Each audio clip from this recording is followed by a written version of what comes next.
මේ වීඩියෝ එකේදී ඔයගොල්ලොත් එක්ක කතා කරන්න බලාපොරොත්තු වෙන්නේ නිදාගන්න ඉරියව්ව මත තියෙන වාසි සහ අවාසි වගේම ඔයාට මේ ක්‍රමයේ සුදුසු වෙනවද නැද්ද කියලා වගේ අතිශයින්ම වැදගත් වෙන කරුණු ටික මේ වීඩියෝ එක තුළදී අපි පෙළගස්සලා තියෙනවා.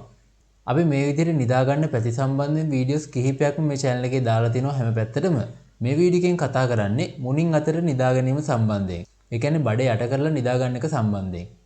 නිදාගන්න ඉරියව්ව අනිවාර්යයෙන්ම ඔයාගේ සෞඛ්‍ය සම්පන්නභාවයට නින්දට වගේම අපේ ශරීරයට ගොඩාක්ම බලපානවා. කාලයක් තිස්සේ වැරදි ඉරියව්වල නිදා ගැනීම ඔයාට නුසුදුසු ඉරියව්වල නිදාගත්තොත් ප්‍රශ්න ගැටලු ඇති වෙන්න පුළුවන්. මුලින්ම අපි කතා කරමු මේකේ තියෙන වාසි කීපයක් සම්බන්ධයෙන්. මේ විදිහට බඩ උඩ නිදා ගැනීමෙන් නින්දේදී ගෙරවීම ඇති කරන එක අඩු කරගන්න පුළුවන්. ඒ වගේම ශ්වසන මාර්ගයේ විවෘතව තබා ගැනීමට ගොඩාක් කටයුතු උපකාරී වෙනවා මේ විදිහට ඉන්න එක. නින්දේදී ගෙරවීම සහ හුස්ම හිරවීමේ රෝග ලක්ෂණ ඔයාලට ටිකක් තියෙනවා නම් ඒක අඩු කරගන්න පුළුවන් මේ විදිහට නිදා ගන්න එකෙන්.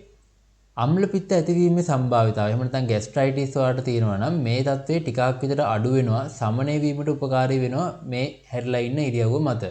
පොදුවේ ගත්තාම ගොඩාක් දෙනෙකුට මේක අඩු කරගන්න තමයි උපකාරී වෙන්නේ. නමුත් සමහර දෙනෙක්ට වැඩි වෙන්නත් හේතුවක් වෙනවා මේ කියන ඉරියව්ව. ඒක තීරණය වෙන්නේ ඔයාගේ අම්ල පිත්ත රෝගයේ ලක්ෂණ සහ ඒක තියෙන ප්‍රමාණය මත. ඒ වගේම ගොඩාක් පුද්ගලයන්ට මේ විදිහට බඩ උඩ නිදා ගැනීමෙන් ආමාශයේ උඩ නිදා ගැනීමෙන් වඩා සුව පහසු සහ විවේකී බවක් තියෙනවා කියලා තේරෙනවා නින්දේදී. ඉතින් ඒ විදිහට සැහැල්ලු සහ විවේකී ගතියක් තියෙන නිසා ගොඩක් දෙනෙක් මේ ඉරියව්ව පාවිච්චි කරනවා නිදාගන්න. මෙන්න මේ දේවල් තමයි වාසි හැටියට අපිට ගන්න පුළුවන්. වාසි පොඩි ටිකක් තමයි මේකේ තියෙන්නේ. ඊට පස්සේ අපි බලමු මේකේ තියෙන අවාසි தත්ත්වය මොනවද කියන එක. ඊට පස්සේ අපි බලමු මේ ඉරියව්වෙන් තියෙන අවාසි මොනවද කියන එක. කොඳු වැට පෙළේ ආතතියක් එන්න පුළුවන් සමහර කට්ටියට මේ විදිහට බඩ උඩ නිදා ගැනීමෙන්. කොඳු වැට පෙළියට පීඩනයක් ඇති වෙන්නත් පුළුවන්. බෙල්ල සහ පිටිපස්සේ වේදනාවට හේතුවක් වෙන්නත් පුළුවන් මේක. දුර්වල කොඳු වැට පෙළේ පෙළ ගැස්මක් සිද්ධ වෙනවනේ මේ විදිහට බඩ උඩ නිදා ගන්නකොට.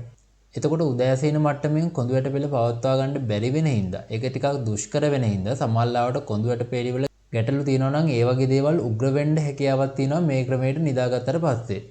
ඊට අමතරව බෙල්ල සහ උරහිස් වගේ ප්‍රදේශවලත් පීඩනයක් ඇති වෙන්න පුළුවන්. රිදීමක් වගේ දේවල් ඇති වෙන්න පුළුවන්. වේදනාව, අපහසුතාවය වගේ දේවල් දැනෙන්න පුළුවන්.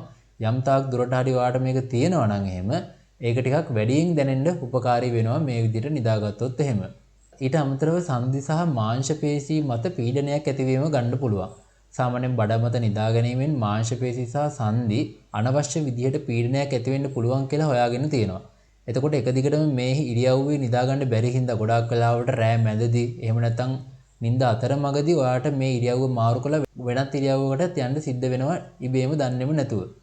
ඊළඟ දේ තමයි ගොඩාක් ලොකු බඩක් තියෙන. එහෙම නැත්නම් බඩ ටිකක් ලොකුවට තියෙන කෙනෙක්ට මේ ඉරියව්වෙන් කොහොමත්ම නිදා ගන්න අමාරුයි. ඒක නිසා ඒගොල්ලෝ කරන්නේ ගොඩක් වෙලාවට බඩ උඩට තියාගෙන නිදා ගන්න එක.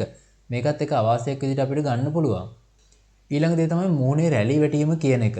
දැන් ඔයා මේ විදිහට නිදා ගන්නකොට ඔයාගේ මූණ කොට්ටේට තද කරනවා එක පැත්තක් තියලා. මූණ සම්පූර්ණයෙන්ම කොට්ටේට තද කරන කට්ටියක් ඉන්නවා. ගොඩක් වෙලාවට මූණ පැත්තකට හරවලා තමයි තද කරන්නේ. ඒකින්ද ඔයාගේ මූණේ රැලි ගතිය වැඩි වෙන්න පුළුවන්. සම රැලි වැටීමක් වගේ දේවල් ඇති වෙන්න පුළුවන්. මූණ බොරු රැලි වෙනකම්ම තැලිලා වගේ තියෙන නිසා අන්න ඒ වගේ දේවල් වලට උත්තේජනයක් දෙනවා මේ නිදාගන්න ඉරියව්ව හින්දා. මේ බඩ උඩ නිදාගන්න ඉරියව්ව හැම දිනෙකටම ගැලපෙන්නේ නැහැ. මේක නොගැලපෙන අය කවුද කියලා බැලුවොත් එහෙම ඔයාට කොඳු වැට පෙළේ මොනවා හරි අපහසුතාවයක් තියෙනවා නම් එහෙම නැත්නම් වෙනත් ඩැමේජ් එකක් වෙලා තියෙනවා නම් මේක හරියන්නේ නැහැ.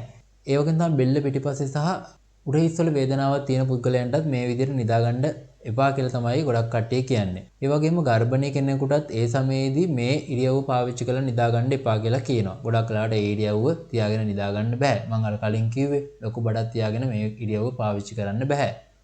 ඊළඟ දේ තමයි ගෑල් ළමයිට මේක බලපාන විදිය. මේ විදිහට ඔයා සම්පූර්ණයෙන් මුණින් අතර නිදාගත්තට පස්සේ ඔයාගේ පපු ප්‍රදේශයේ මෙට්ටට යට වෙනවා. මේ විදිහට දිගින් දිගටම තැල්ලා තිබ්බාම ඔයාගේ පපු ප්‍රදේශයේ ටිකක් ලොකු වෙන්න. එහෙම නැත්නම් විශාලත්වයේ වැඩි වෙන්න පොඩ්ඩක් බලපානවා. ගොඩක් වෙලාවට ගෙවල් වල අම්මලා මේක කියලා දෙනවා ගෑල් ළමයින්ට.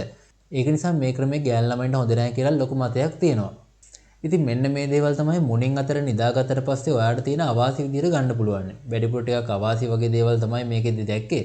මේ විදිහට අනිත් ඉරියව් ගැනත් වාසි අවාසි වෙනම වීඩියෝස් වලින් දාලා තිනවා. මේ විදිහට දිනදා ජීවිතේ වැදගත් වෙන දැනුම අලුත් දේවල් බලා ගන්න කැමති නම් අපේ channel එක subscribe කරලා යන්න කියලාත් මතක් කරනවා.